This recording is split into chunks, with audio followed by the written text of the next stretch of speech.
I can't hear you.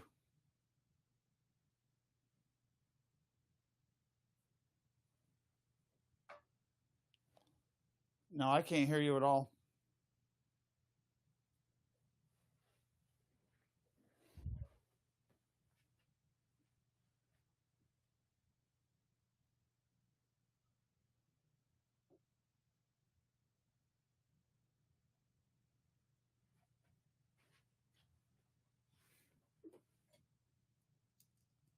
Can you hear me?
Good morning, Robert. Can you hear us? Todd, can you hear me now?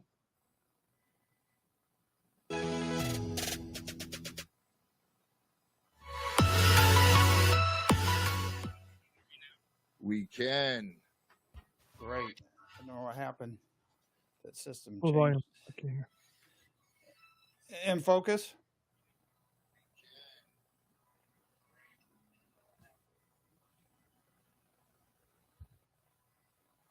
All right. Brian, I can't hear. You can't hear me?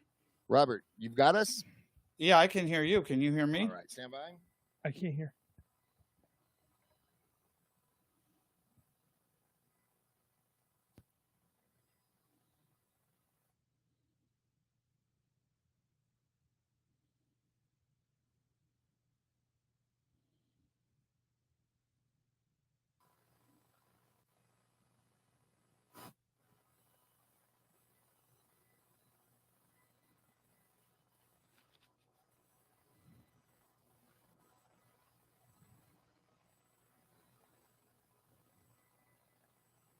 All right, let's try this now. Robert, can you hear us? I can. Can you hear me? All right, we've got you. This is a little pregame. We, being a new platform, we just get started a little early and deal with some tech issues. So if you're listening live already, just stand by. We'll be starting the show in about 3.5 minutes. Todd? Absolutely. Hey, Robert, how's it going? Good. How are you? Doing good. It's good to see you again. Yeah. So I got the book up front for you. How awesome. And, yeah, I'm happy to do that. Hey, Brian, I don't see it in Facebook if that's an issue. Okay. All right, no worries. Yeah, so it's exciting stuff here. So a couple questions. Sure. One's it's kind of personal. So, are you doing anything special for this month for the Gay Pride Month? Yeah, Key West had our first Pride 40 years ago. In fact, we had the big flag that went from the Gulf to the Atlantic that was then cut up and auctioned off. So we've already had some fundraising events and some awareness events this week, and we've got some more stuff all the way through the weekend. But it's also Key West, which means you have to be flexible. I think we have a couple days of some pretty heavy rain coming. So fortunately, the major venues in Key West are all indoors, and fortunately, they all have bars. So it becomes a fun time. Yeah, I was gonna say, absolutely, and the to stay dry when you're getting wet, I guess, for lack of a better term. Yeah, you never run out of water at the grocery store. What runs out is a vodka. So, I haven't been here long enough to have that affliction, but I know it is a challenge sometimes. But no, it's a great celebration, and part of the celebration is also remembering there's still a lot of people who don't have the same rights, and it'd be great as we become more inclusive to get to a point where everyone can be proud of who they are, and we don't have any more groups that feel they've been marginalized. Yeah. It's unfortunate throughout the world. There's still a lot of groups that you see being treated differently. That's so true, and especially in parts of the world where it's not just a crime, but it's a death sentence if you get caught. So it's terrible. Yeah, I am, and I'm not in a job that's you find. I don't think a lot of people typically expect to find a gay man here. In fact, I've given interviews, and I think the hosts have just about stopped in their tracks when I mentioned a husband, or before we were married, I had a boyfriend, and they're like, "So you're gay?" And I go, "Well, if you're using a descriptive adjective, then yes. Since I have a husband, that would classify me as gay." Well, I'm glad that we. All right, we're ready to go, and we'll get back to that.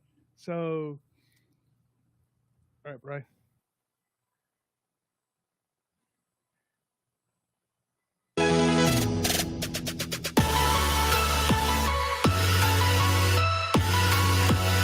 Welcome to the Todd DeVoe Show, exploring the best ideas and lessons for leaders.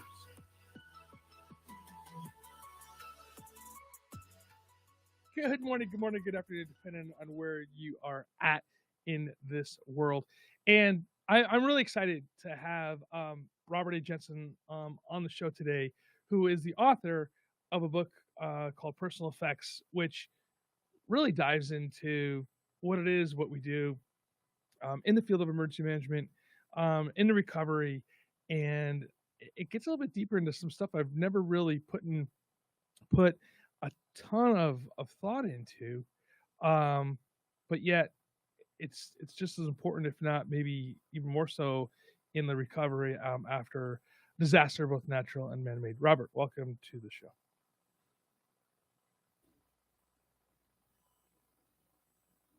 You're in. Yeah, we good? Yep, we're good. Yeah. Thank you. I'm excited to join you here. You have a great program.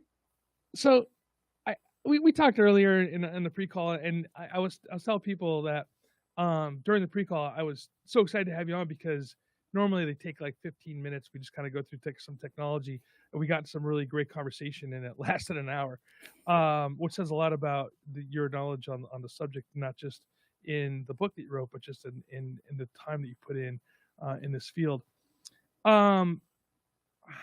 So how did you get into doing this job? I mean, it's a kind of a weird pathway to a career field.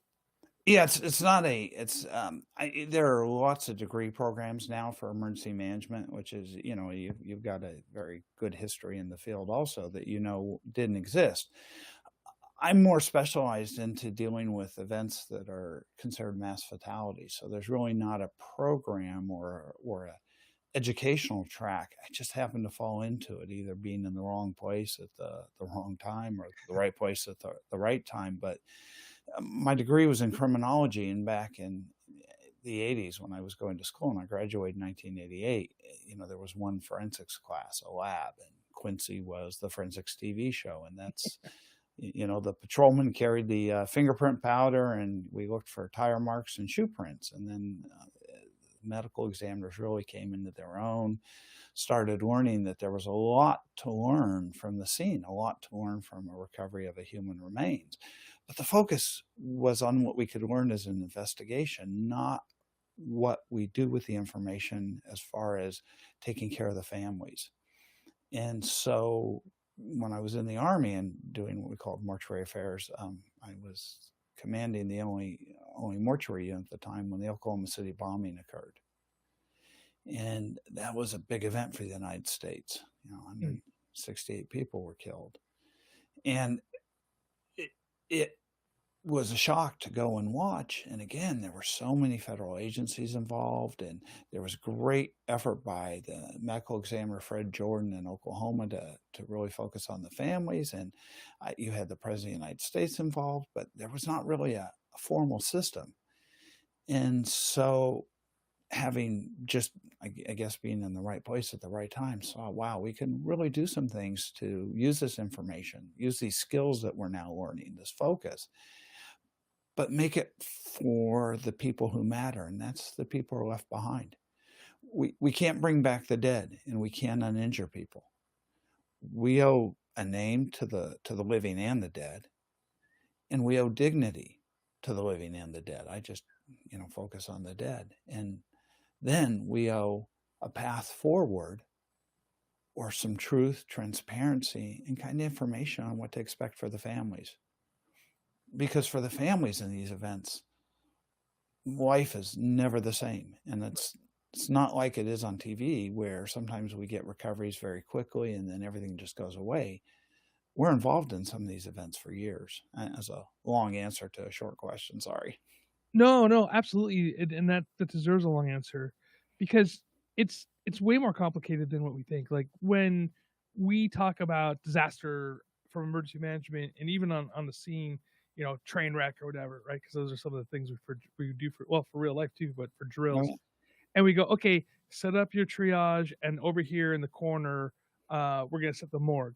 And you start your book off talking about Oklahoma city bombing, and you get to the scene, and there's a church where they basically set up the morgue. And you state in there that it wasn't like it was chosen for any particular reason outside the fact that it was close, right? Absolutely. And then I want to read this directly, because just this is one of these things that the book starts off this way, and it's profound. It truly is. And you say, Oklahoma City taught me early an important lesson about sudden large-scale catastrophes.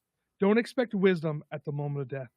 Don't expect anyone to know where they're going or even what they're doing. Authority figures, first responders, loved ones, and sadly, even the executive branch of the government. So it really captures the chaos of an event like Oklahoma City bombing or 9/11 or any other of these large events. What does that mean to you when you say those words? Well, it takes me right back, and I can in my head right now, I can remember walking through the basement, which is how we went into the building sometimes, or through the pit, and you have the incessant beeping of the the bobcats and the heavy equipment as they back up, and the jackhammers, and at night the yellow lights, the arc lights. What I was writing about there was Oklahoma was a great example, because that was a federal building, so that gave the federal government jurisdiction. Death in almost all cases is a state function, because there is no federal medical examiner. The armed forces has a medical examiner, but then who takes control? And in this case, because there were so many different agencies, each agency wanted to have a role. They wanted to recover their missing people or their dead. And then there were civilians, of course. There was the daycare center, there's the courts. And it's trying to help everyone remember that we have a whole bunch of individuals. And beyond each of those individuals, we have a whole bunch of family members and friends. And they don't care if the back of my jacket says U.S. Army or FBI or ATF or OCME or fire department. We're a system.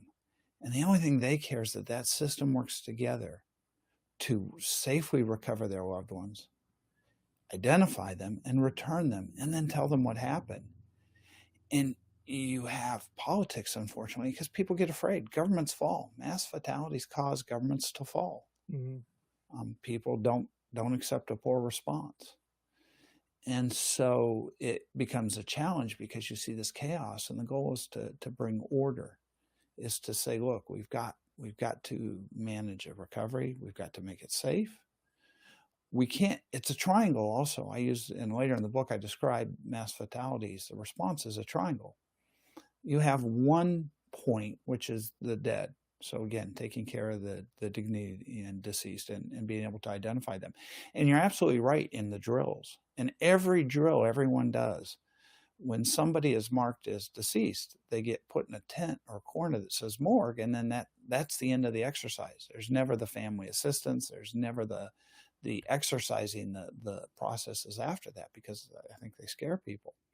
But back to the triangle. So you have one point, which is the deceased. You have a second point, which is the living. And the living are the family members. The living is also the community that's affected. And the living might be a community that people forget about. So when we had TWA 800, for example, a group of school children going to France. Well, that school just lost a whole block of students. And it's not going to be the same for them. And then, of course, there's the investigation. And all three of those require equal care, but they sometimes conflict with each other. In Lockerbie, bodies were unfortunately had dispersed from the wreckage site because of the bomb going off and then the plane breaking up. And if you just go in to recover the bodies very quickly, you may be stepping on that microchip that led to the identification, the conviction of the Libyan bombers. So you have to explain to families, and you have to say, I can't recover everyone quickly. What I can do is cover. What I can do is bring religious leaders for all the different religions. And what I can do is explain. Families don't get so mad about the event because they're human, and humans make mistakes. And from the law enforcement side, we're not going to prevent every terrorism. They only have to get lucky once. We have to get lucky every single time, and that's not possible. And we can't prevent hurricanes or earthquakes. So the problem is that sometimes governments and responders will come in and they want to focus on the events that have occurred. Well, the people who are directly affected want to focus on what's next. And so I tell it, you can't defuse a bomb that's exploded. Don't try. Deal with the consequences. So you mentioned the word family assistance center, which I think is I tell my friend all the time that words matter, and I think that's critical because, we hear the term family reunification center, but there's a lot of times there isn't reunification going on, and family assistance center is probably the better way to use that term. Well, actually, we use three terms, and they're different. Family assistance center is different than reunification and different than a family information center. All three are very distinct and different. But again, it's such a small area in emergency management that people are like, huh? But we have lessons learned, if you will, from some large events, right? Sandy Hook, for instance, the shooting in Vegas, with that processing was just. I've talked to some people that were there, and it was just an amazing amount of work and effort and time that the city put into the family assistance, and that's a whole different story. But there's something that's worth looking at too, by the way.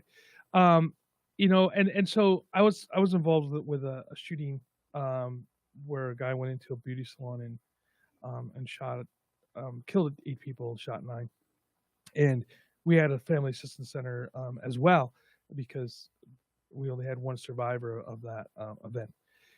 And so you're right, helping people go through that process and having a plan set in place, I think is critical. Do you see, in your experience, has there been a lack of emergency management and public agencies having a great plan for their assistance center or for their family unification or family information centers? Because it seems to be, from what I understand, pretty ad hoc. Oh, absolutely. And I want to give a shout out to Clark County, and he just retired. John Fudenberg was the coroner for Clark County, and he was head of the Coroners Association for the U.S. and has been a big advocate. And he was there when unfortunately we had the shooting in Vegas, and so they were well prepared because he makes it part of his focus and part of the emergency management focus for what happens after the event. And that's why I think you saw what I call the success in the response. I think a lot of emergency management is on prevention, and a lot of emergency management is on immediate response. And there's very little on what I call consequence management. And that's because it involves so many different agencies who don't necessarily get involved in the response, But when we have a mass fatality, registrars trying to get death certificates, all that stuff becomes very important, and it's all tied together. And you saw when we had the shooting in Indianapolis at the FedEx facility, how long it took, not only for the recovery of the remains, but information to get to families. And here's the thing, you've been a responder.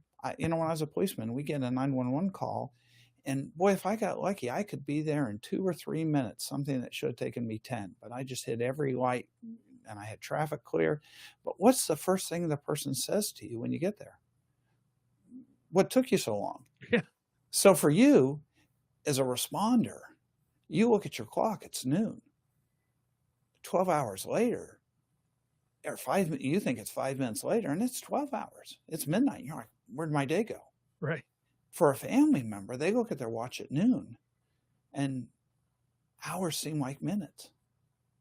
And so this is why it's so important to understand all the physiological and physical responses that not the shooting victims or the bombing victims, but the family members go through as they're now trying to focus on what's important to them. So yes, unfortunately, in the United States and worldwide, there is a lack of really good exercises and training on what to do once the fire is put out, or once the smoke is cleared, or once the buildings have stopped shaking, or the shooter is deceased or in custody. And that's what I did for years. I spent time on what I call the consequence management. So, kind of putting some advice out there for people when we're doing exercises, and we tend to train from 0 hour to like 3 hours in or whatever, or if we maybe fast forward a little bit to shift change, right? It's a 12-hour shift. I've been involved in a couple of exercises where we started 3 days in, which I thought was kind of interesting.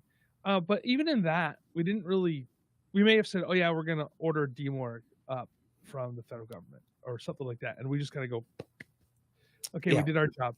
Like what can we do to actually add more to that realistic and really exercises what it means to go through that recovery process with someone like you? Don't exercise the event. I mean, you need to, because we need to, but do an exercise that's 2 weeks in, that's a month in. And DMORT's a great example. The expectation, Katrina, was they'd go in and do recoveries till somebody said, no, they're federal. We're not going into private residences. And then, well, we'll bring in the Army, because the Army did Oklahoma. I absolutely was in Oklahoma, but Oklahoma was a federal building, so there was jurisdiction. Exercise things that, and you don't have to start with the nuclear bomb, hurricane, and earthquake on the same day. Start something small and then say, walk through, where would we collect the information that we're going to use for identification? How long is that going to take to collect that information from the families? And then where are we going to do the exam on the human remains? And then who's going to do that? Who's going to issue the death certificates? Are the families going to be there during this week or month process? And some of these air crashes that we do, it's 14 to 16 months to get the identification, because unfortunately we don't have people that are intact. Right. We have fragmented remains, hundreds of them. And it can take a month just to, as we go through the scene, and I use the word process, and I don't mean that disrespectfully, but as we go through to examine each piece of tissue, because I don't know if that single piece of tissue is all I'm going to get to identify and account for one person. What do we do with all the personal effects? The hundreds or thousands of them that may be there. So I'd love to see jurisdictions say, we're not going to exercise the event. The event's over. Now we're 30 days into it. Where should we be? What's our workload? And the other key piece is, what are we doing to manage the responders for critical incident stress? Because as we see in Oklahoma, and as I wrote about for USA Today on Surfside, I hope Surfside's over. I hope we're not going to see any more fatalities. And I hoped when Oklahoma was over, we wouldn't see any more fatalities. But unfortunately in Oklahoma, we did years later because of the suicides from the responders. And right now, that's a big issue in this field. Yeah, absolutely. Let's talk about that for a second. I mean, I've had friends who have committed suicide, military and law enforcement friends, just due to the trauma that we have seen over the years. And um, when through my personal experience, when I went through that active shooter response, they made us go through, check through psych before we left. So we had counseling on scene, and then we had a group counseling, and they sent us individual counseling for a couple weeks afterwards. And I mean, I think it worked a bit. I could tell you I still had some residual from it, and I have friends that have residual from it still. The shooting that happened over in Texas, I have purposely kept myself at distance from it, just because of that. What? How do we help process? It is a true word, right? It's a clinical word, but it is what it is. How do we help people process through that experience, both responders and also the family members too? Well, two different systems. So the families, you want to help them first by making it easier, because you can undo the event. The best you can do as a responder is zero, which is hard, which is, and I'll get back to that in a minute on the effect on the responders. I go in with no illusions. I'm not going in to save lives, because when I'm called in, it's because there aren't lives to save. There's only the dead. Responders are trained to save lives. So when we use them for recovery of the deceased, it can create a conflict. But for the families, it's telling them what to expect so that they can start to make a plan and have some control. Because the one thing they don't get is control. They didn't get a chance to say goodbye. They may not even get a chance to have a funeral because there may not be a recovery. Or their grief may be hijacked by this public sense of memorialization and all these events that are good for some but not good for others. Right. And that's about making sure they have access to that counseling long term.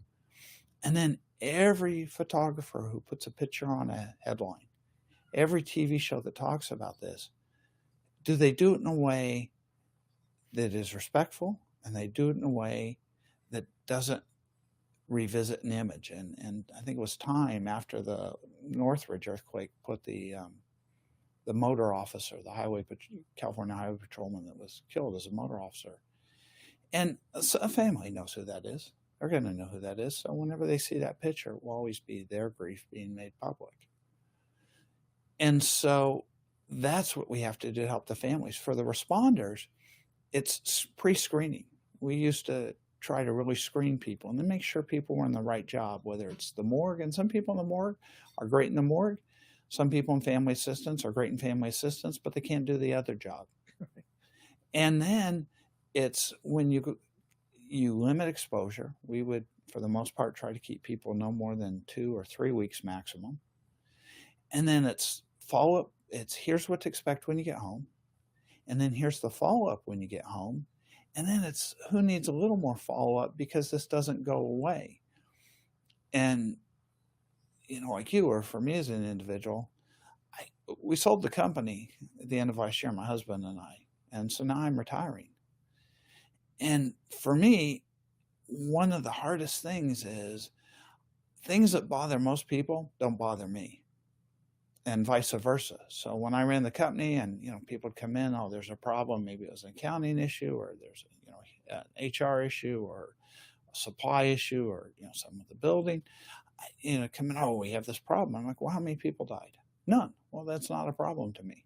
It's not that I don't take it seriously, but it could be fixed because the sun still comes up every day and it's a great day. So things like that, it's like, okay, yeah, don't worry about it. You missed a flight. Okay, you missed a flight. Getting stressed about it and angry, it isn't going to solve anything. It's just going to raise your blood pressure. Right. But coming to live in a normal world can be difficult. And so it's really important to tell people what to expect as responders and how to manage that. Your spouse at home, when the washing machine breaks, is really important to them. Or, the plumber didn't show up. You having just come from the tsunami that killed 250,000 people, that's probably not going to be a big deal. But they won't have your reference. Yeah. So they're not going to understand. and people are going to either want to talk about it or not talk about it. And we have what I call the the hero, 0 to hero in 60 seconds. Right. Everyone wants to talk to you, but then the next big event happens. So it's making sure that you can stay grounded. So I think I answered the question, but I'm not sure. I think so too. Yeah, I remember I was at an emergency dealing with some stuff, and I was like, 2 o'clock in the morning or whatever, and my wife calls me. She's like, "Are you going to be home to take the trash out?" Right? And I'm like, "Really?"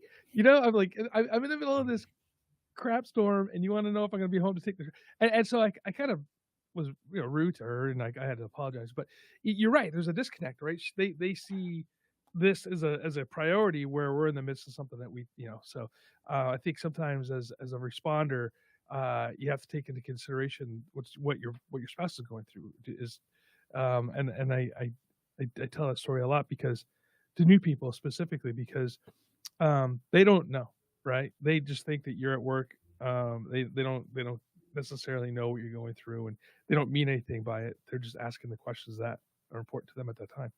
Absolutely. And sometimes there's another agenda. It might have been your wife just wanting to check up. Are you okay? Because I heard something's going on, and now for family members, they hear the siren, they hear footsteps, and I think back to some of the times I've had to notify families that weren't expecting it, and some families I think knew because they would hide the curtains or close because if they didn't talk to you, it wasn't real. Right. And I go back to, I was in Oklahoma City, and we'd recovered, I think, the last child, not from daycare, but she'd been with her mom on Social Security. And the local team who'd been there from, minute one, we'd been there like a day or 2 days later. They had enough. It's like, go home, I'll take care of her. And so you're in this church, and we bring the deceased from the Murrow building into this church where we try to remove the personal effects so there's no further damage and start to get a tentative ID and then place them into a human remains pouch to go to the morgue. And back then, of course, the cell phones were these huge bricks, the big. And I had a wife at the time versus my husband now, and with my daughter who's probably very close in age to this little girl on the table. And she calls and says, "Oh, your daughter wants to talk to you." And it's like, wow. She has no idea. She knows I'm in Oklahoma. She knows I'm at the bombing, but doesn't know specifically where I'm at or that I'm in a morgue with, another child. And you're going, well, why isn't she going home? Because, one madman decided to detonate a bomb for his perceived wrongdoings of the world. And so, yeah, responders you have to give your families a break. You have to tell them you're going to be different. And we tell responders, when you go to an event, you're never going to come home the same person. No. I share the story again. It's when we're going through that stuff. One of the guys stands up and talks about pebbles in the backpack.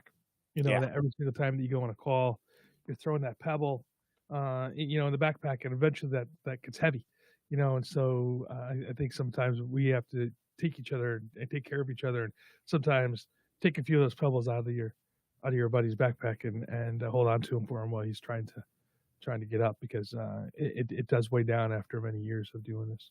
Yeah, and everyone has a breaking point, and we've had team members and people. You go, okay, I think it's time. You're done. Stop. And you have to do it in a way that doesn't make somebody feel like they're a failure because they're not. Right. They're absolutely not a failure. It's you've carried that backpack long enough. It's time for the next generation. It's time to share that load. It's like in the Army, they carrying the machine gun. It's heavy, so you share it sometimes. Right. That being said too is I know people process things differently, and every event, and they say there's also a term in the military that said every battle, even though you're with your team, it's an individual battle, right? Because you're processing it differently. And then you talk about kids. I used to be able to run on baby calls, if you will, kid calls, and like everybody else, we get a little more amped up. But it wasn't until I had my first that when I went on the call, I was like, whoa, this really impacts me completely different from when I was before child, And I think we changed over the years as we get older, how we process things differently mentally. Do you feel the same with your line of work as well? Well, I've been doing this for a long time, and I've been to 2 events that in a matter of minutes have killed close to 250,000 people in the time it takes to drink a cup of coffee. That was the 2010 Haitian earthquake, just probably I think about 230,000, and the 2004 Boxing Day tsunami that hit multiple countries. Yeah. And I don't count the number of plane crashes, I don't know, 40 or 50, and bombings and fires. So I've been doing this for a long time, and it's what I know most of my life. So again, it's hard to have a reference. I always am careful, though, to remember that, and people will say, well, what's the worst thing you've ever been to? Well, it doesn't matter, because for each family member, it doesn't matter whether there was 1 or 250,000. Each family was affected, and for that family, they were all bad. Yeah. And that's who we're there for, and that's who we try to take care of. And so that was the focus. Dead or gone, I can't bring them back. I mean, God, what a great power if you could then injure somebody or bring back the dead. What I hope we can do is make it easier for those that survive. I hope we can share lessons so that people don't make some of the mistakes going forward. In some cases, I hope we can prevent things. And by that, I talk about when I was in Bosnia in 95, we didn't want to address the mass graves. It wasn't until 99 or 2000 when, the world said, well, we have quite a lot of people who are missing, and they're in these mass graves, and we need to disinter them and identify people and give them a name and return them to their families. So hopefully that anger doesn't stay. And we're, 40 years later back in a brutal civil war or conflict zone. And that's why I'm so happy to see that in the Ukraine right now, there's forensics teams recovering the mass graves, and I hope collecting information for the war graves. So it's not just to take care of the immediate family. I hope some of it is for prevention. Absolutely. Yeah.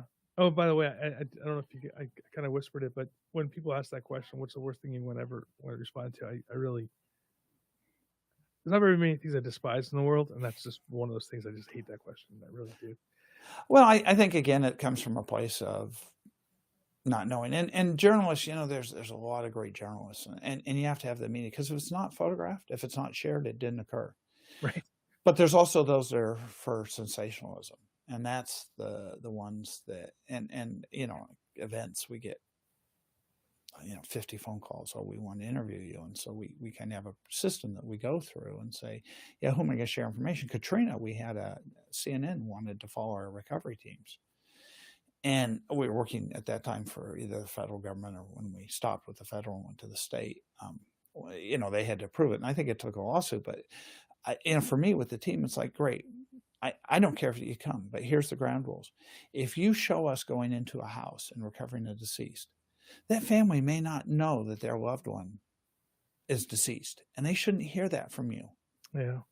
And so film streets, film the vans. Just think about, if you were a family member, what could I learn? Could I learn the process and then would I feel good about it? Or am I learning about the individual? If you want to show the process, more power to you. Share. Don't. It's nothing to be afraid of. But again, it's education. Yeah, that is the worst way for somebody to find out that their loved one has passed is through media. Absolutely. Yeah. Last question, because we're getting close here to the end. What do you, okay, this is my opinion, and I'll formulate it into a question here. So I really believe that disaster recovery, if done poorly, is what people complain about more than the response. And I think they're more forgiving on the response side. Said, oh, the people did their best, their job, they could do what they did. The guys in the helicopters and the boats and stuff like this did their best. But it's on the recovery. If we fail there, it's where people get upset. Do you agree with that, or am I off base on that? No, 100%. What I think I alluded to it earlier. People aren't going to judge you by the event, because again, people know humans make mistakes. we're going to have aviation accidents because of a pilot or mechanical or whatever.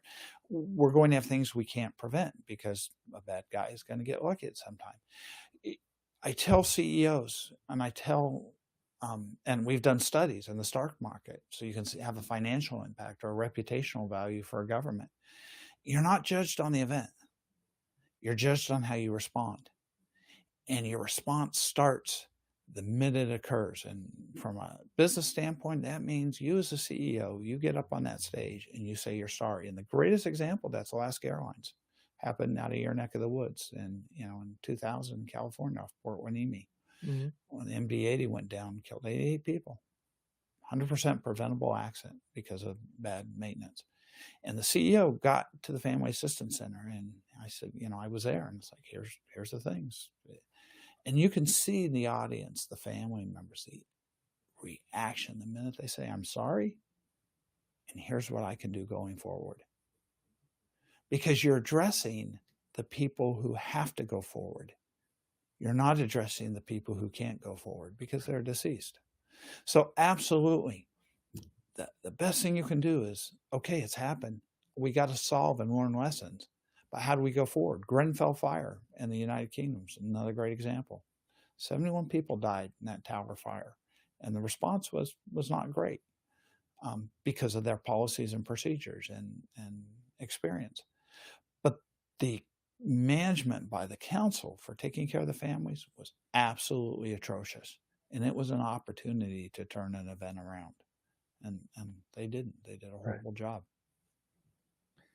A lot of lessons learned here, and I this goes right here, and I love this part. Well, recovering the dead teaches about caring for the living, and I think at the end of the day, that's the most important thing. Is what we can take out of this is what we do is caring for the living as we're helping them through their grieving process and being the first contact with them, and I think it's important. Robert, thank you so much for your time today. It's been a pleasure. How can people find your book? Oh, you're welcome. Well, I'm a big publisher. I'll hate when I say I'm a big fan of the libraries. There's, you can get it at the libraries, but otherwise it's, Barnes and Nobles, Amazon, all the booksellers. It's on the e-readers, the Kindles or the Audibles. So basically wherever you can get books. And, Todd, you reach a lot of emergency managers. And so I'm happy if you guys have groups or if you've got an emergency manager that wants to have a Zoom link for 10 or 15 minutes, find me, and I'm happy to again, I'd like people to learn lessons the easy way, because when you learn them the hard way, it's not just you that pays the cost, it's the families. And there's nothing new. There's nothing that's unpredictable. Sadly, you've probably seen it or been to it or know about it. And so take the time and make it a little bit easier on yourselves. Absolutely. And everybody, Robert's contact information is in the show notes. So if you're driving on the road or your pencil's not sharp, no fret. Just go to the show notes and click the link and reach out to Robert. Robert, again, thank you for your time today. You're welcome. Everybody, thank you so much for joining us this morning on this topic.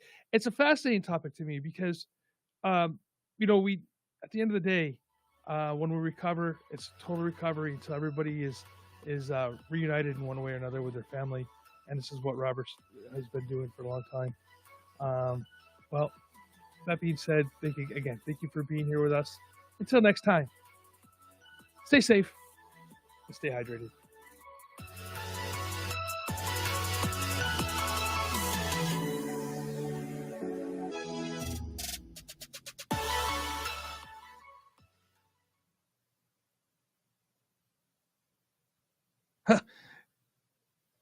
You might want to call Robert